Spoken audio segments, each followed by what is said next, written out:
Kalau mau flashback kembali dari 1 Januari sampai di hari ini, bahkan ketika nantinya juga di ibadah akhir tahun 31 Desember, coba orang timbang-timbang, hitung-hitung apa yang sudah boleh kita lalui dalam perjalanan kehidupan kita,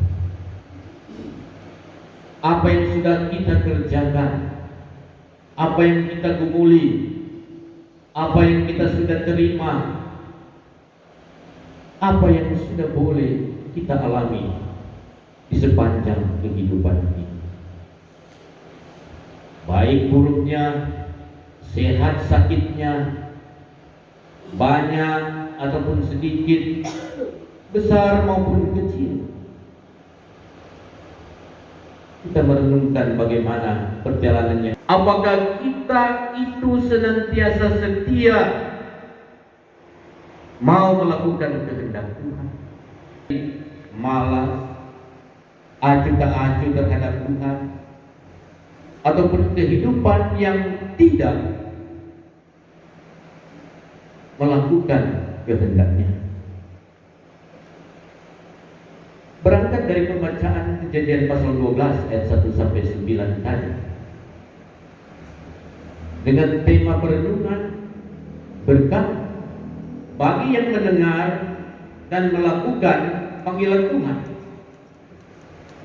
Siapa yang tahu itu Abraham, yang sebelumnya bernama Abraham, ketika dipanggil Tuhan, pergilah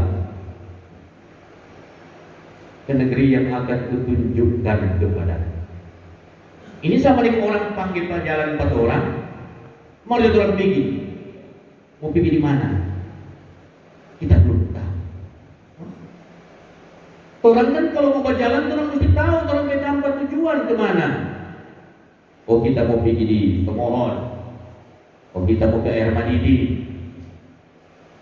Nah, kalau orang sudah tahu orang ke tempat tujuan, maka orang akan memikirkan orang mau jalan mana, orang mau lewat mana. Jadi sudah terprogram, sudah terencana jalan yang akan boleh kita jalan. Tetapi Abraham dipanggil Tuhan, belum tahu mau lewat jalan mana, dan juga dia tahu mau di mana. Tapi itulah mengapa Abraham disebut sebagai bapa segala orang beriman.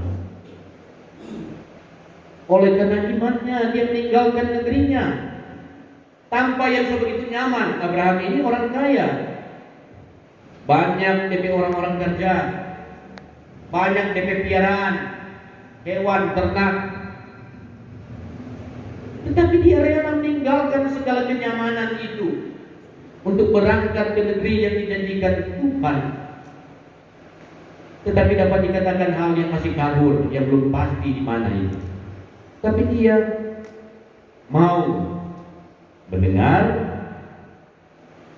seperti tema tadi, mendengar dan melakukan. Ya. Karena ada orang ketika firman Tuhan pas telpomo dia mau dengar, ya. Ada orang telpomo dia mau dengar firman Tuhan. Nah selanjutnya ada orang yang mendengar tapi tidak melakukan. Nah yang dikatakan oleh bagian firman Tuhan ini, mendengar kok betik. Jadi Menurut bilang iman tanpa perbuatan adalah sia-sia. Oh, firman Tuhan katakan begitu. Oh, kita kok beriman. Oh, kita kok dengar-dengaran ke Tuhan. Mar kalau ngenape hati busuk, kalau ada dendam, kalau ngenape hidupnya sesuai dengan firman Tuhan, maka sia-sia. Kalau apa yang orang imani tidak sesuai dengan apa yang orang backing dalam kehidupan ini. Abraham tua berapa anak, dia minta anak Tuhan kabulkan. Tuhan bilang korbankan, dia ikut. Ini sesuatu yang sangat diinginkan, didambakan. Lalu tiba-tiba Tuhan bilang, kasih mari. Apa orang rela? Sama dengan dompet kehidupan di dunia ini, saudara-saudara. Semua itu Tuhan punya. Semua itu Tuhan ada kasih, termasuk terlebih nafas, terlebih hidup, terlebih keluarga. Suatu waktu semuanya itu akan diambil daripada kita. Orang mati kan orang mau bawa apa? Anak 2 meter.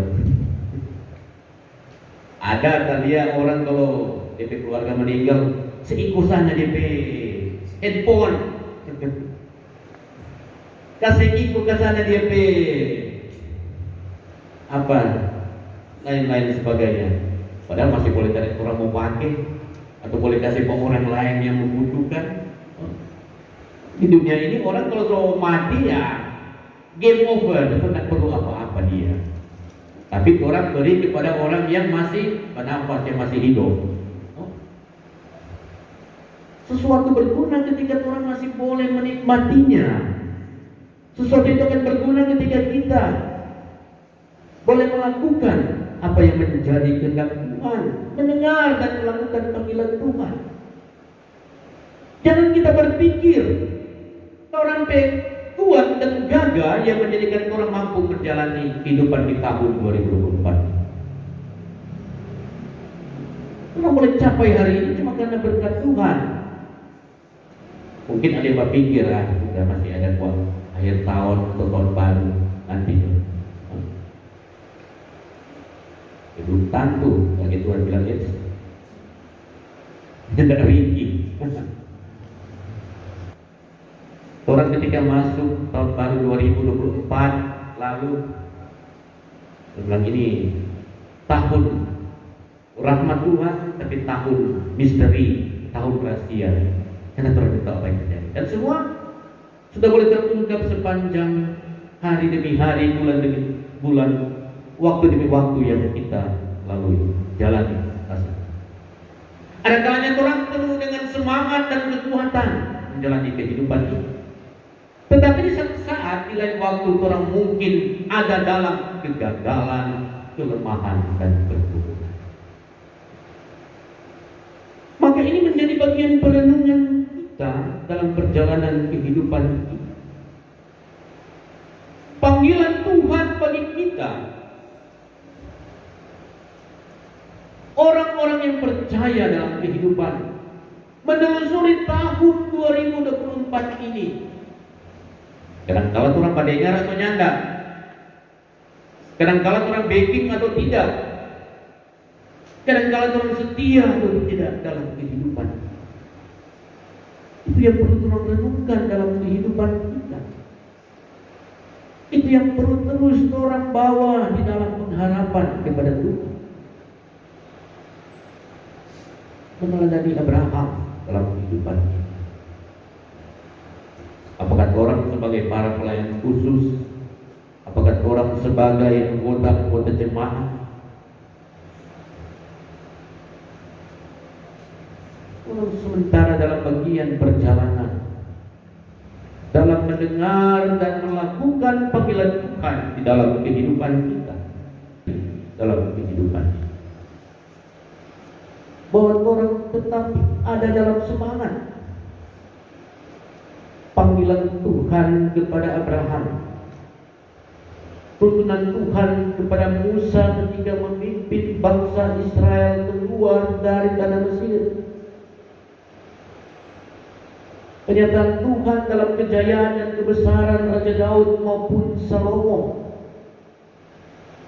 nubuatan Tuhan melalui para nabi dan kegenapannya di dalam Tuhan Yesus, Juru Selamat kita, yang kita rayakan dalam hari Natal Yesus Kristus, yang senantiasa kiranya memberi semangat dalam kehidupan, selalu membawa sukacita. Kita aminkan semuanya di dalam Tuhan, supaya orang enjoy menjalankan orang mata pencarian, orang usaha, orang kerja. Kalau tahun ini masih gagal, mungkin Tuhan bilang tahun depan karena mau sukses. Anak-anak mencari kerja, belum dapat tahun ini, mungkin tahun depan ada yang lebih baik, lebih bagus lagi didapat. Orang berumah tangga punya banyak pergumulan mungkin di tahun ini. Tuhan berkenan tahun depan mungkin Dia akan nyatakan sukacita dan berkatnya. Orang persekutuan pelayanan penuh dengan pergumulan. Kalau orang setia menjalaninya, maka pasti Tuhan akan berikan kekuatan. Pertumbuhan jemaat Gemini Damai AS Istiqlal dalam perjalanan tahun ketiga. Ini panggilan Tuhan buat orang semua, sama dengan Abraham. Kalau orang setia, mendengar dan making firman Tuhan, maka pasti juga Tuhan mau sertai, mau tuntun kita. Jangan sampai bangsa Israel bersungut-sungut ketika keluar dari Mesir. Lebih baik kita kembali di Mesir. Di sana enak. Jangan orang patah semangat. Jangan orang putus asa. Jangan orang hilang sukacita di dalam kita mau bersekutu di dalam Tuhan.